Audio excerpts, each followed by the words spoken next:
The National Association of Flight Instructors oversees the Flight Instructor Hall of Fame, and at 2021 NBAA base, they inducted Martha and John King. Only the Kings had no idea it was happening.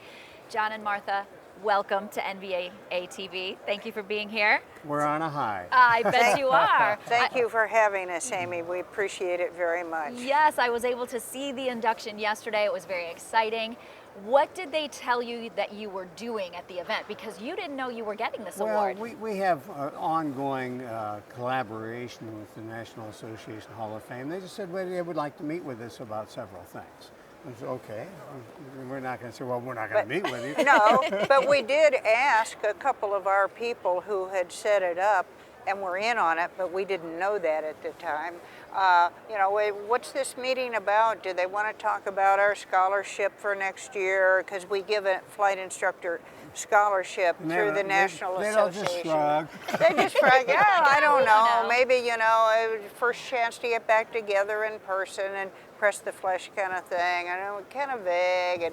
And John and I were actually a little upset is not quite the right word, just having to restructure our presence. Why do we have to do a little annoyed maybe. Right, unable to get quite prepared for what we were going to be talking about.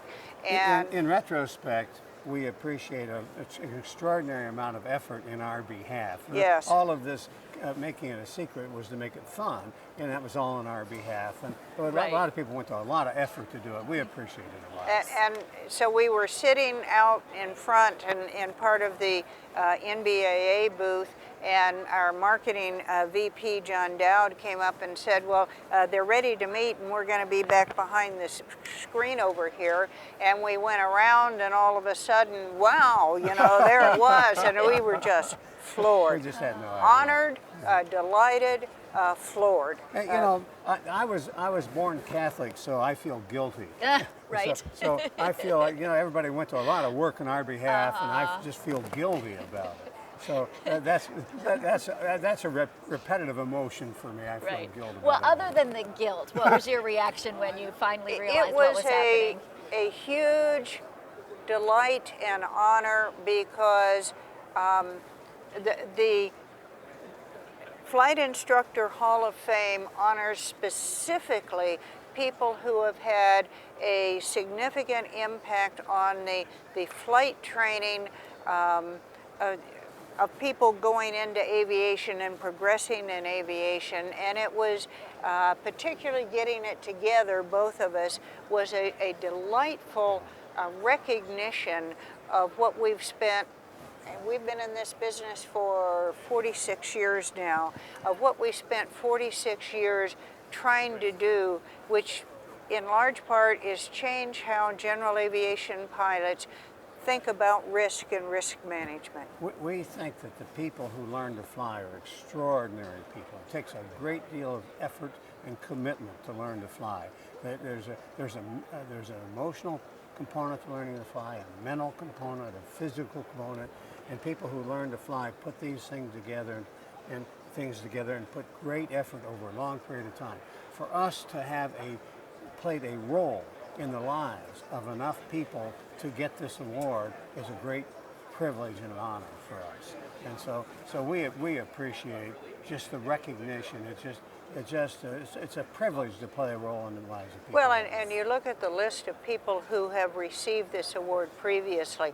We are honored to be in their company.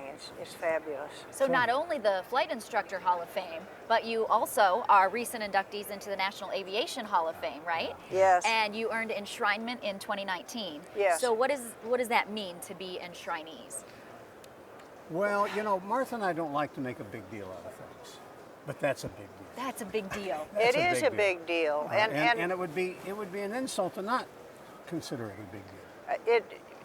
The difference between that and the Flight Instructor Hall of Fame is that, as I said, the Flight Instructor Hall of Fame focuses really on the effect that your teaching has had on the aviation community. And the National Aviation Hall of Fame basically takes in your whole impact on the aviation community, whether you're teaching or otherwise, and the other people that are in it, you know, astronauts and aircraft designers, and I mean, the list goes on and on of just outstanding people, and it's awesome. Yeah. It's just awesome. 56 years ago, see, I know. Yes. Martha and I made the decision to get married, and when we decided we were going to do that, we made a commitment to each other that we were going to be equal partners in everything we would do. And in order to do that, we probably needed to be in our own business, and we've done our own videos, and Martha's on half of the videos. She's only a little bit better pilot than I am. We fly well together and love it. Yeah, and one of the things that we do is we fly an airplane that requires 2 pilots. And it's like flying a big, beautiful ballet together. A lot of collaboration, a lot of coordination. And that's what our life has been like. And the fact that we have gotten these honors together and equally is the biggest part of it. And that's, to me, why it is a really big deal. Yeah, you're a true team. Yeah, Yes. In there's all been ways. no one else has done this as a couple.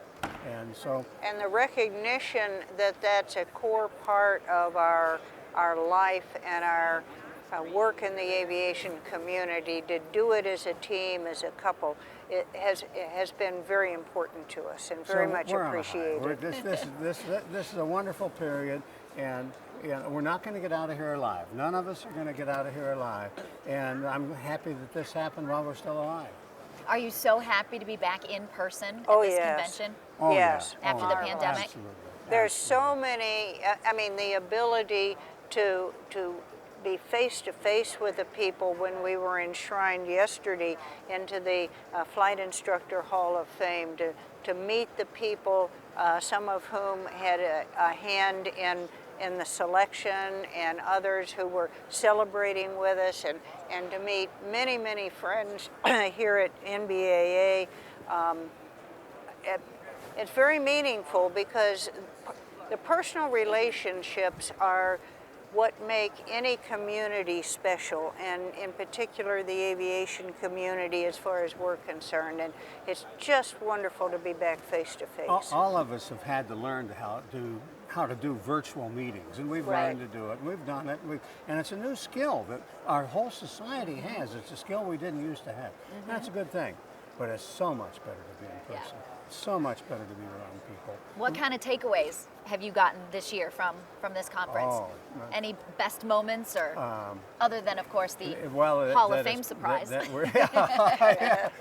Well, I think the big takeaways are that we're all here, we're all together, and we're all thriving. And there's a lot of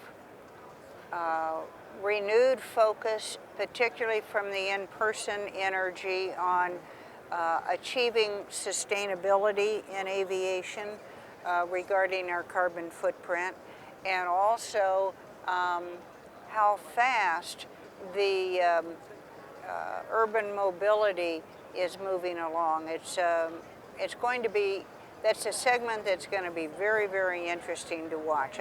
I don't understand everything I would like to about it, but I'm fascinated by it.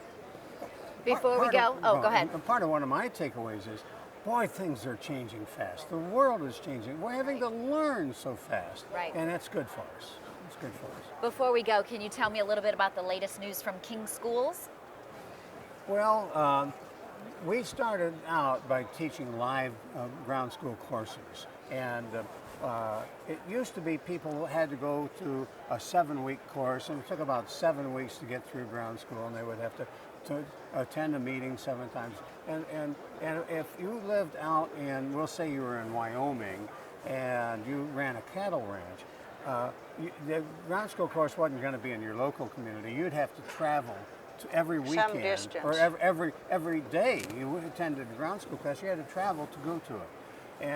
And Martha and I said, what we'll do is we're going to have weekend ground schools. We're going to rent classrooms, meeting rooms in a hotel, and you can bring your kids and your family in, and you can spend the weekend, and we'll get you through your private pilot knowledge.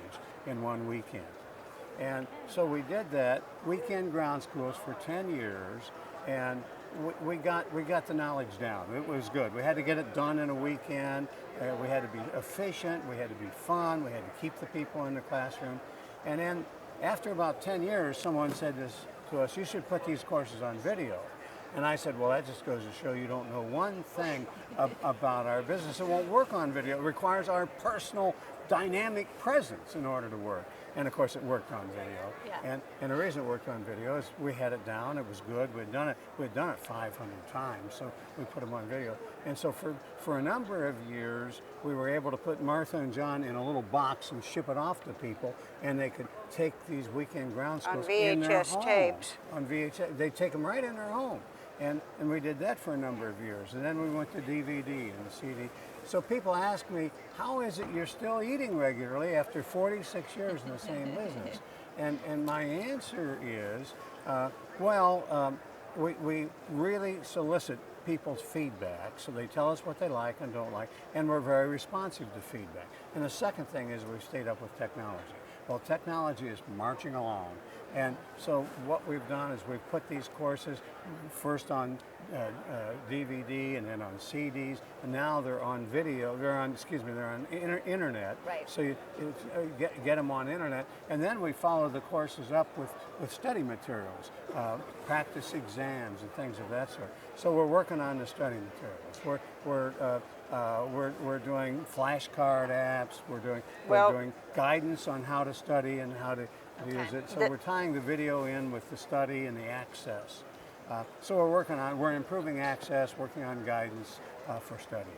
The step after taking the courses online was to take them back offline, if you will, onto tablets, starting with iPads and then Androids, where we have what we call companion apps to our courses, where they could download, the whole course or just subject by subject, depending on how much storage space they had, and then take it on an airplane. And when they got off the airplane and had connectivity again, it would automatically link to our servers and match it up, so then they could go to their home PC if they wanted and pick up where they left off. And so those companion apps, we've now added to those with a flashcard app, as John says, which is part of the King Study method that we're working with people to help them improve their study habits. It's a lot of the people that take our courses get hooked on aviation in their 30s or 40s, and it's been a long time since they've been in school and taking tests regularly. And they're very smart and savvy, but they've been a little bit away from the routine of study for testing, the FAA testing. And so the flashcard app is the newest thing that we've added on our programs to help reinforce what they're learning on the video program and make sure that they're really ready to move on in their learning. We used to think we were in the video business, but now we think we're in the access to knowledge business. So our job is to make access, make aviation knowledge accessible to them. Very nice. All right. Well, John and Martha King, thank you so much. Congratulations to both of you. Thank you so much, Amy. Flight Instructor Hall of Fame. Yes, and we appreciate you being here and spending a little bit of your convention time with us. It's a delight. Thank you.